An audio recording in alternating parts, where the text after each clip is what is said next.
ay kami ni Secretary Conrad ay talagang tuwan-tuwa kami na magawa namin ito dahil hindi nyo na itatanong, baka maalala ninyo na ang Land Reform Program ay sinimulan ng aming mga ninuno, ang aking ama at ang kanyang lolo na siya rin naging Agrarian Reform Secretary for Agrarian Reform.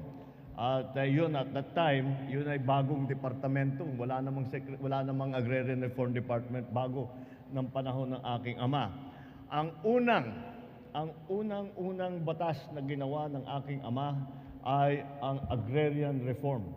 Dahil sa buong buhay niya, yun ang lagi niyang sinasabi na hindi tama na ang ating mga magsasaka na pinaghihirapan at nagtatrabaho na taon-taon na wala naman silang lupa. Kaya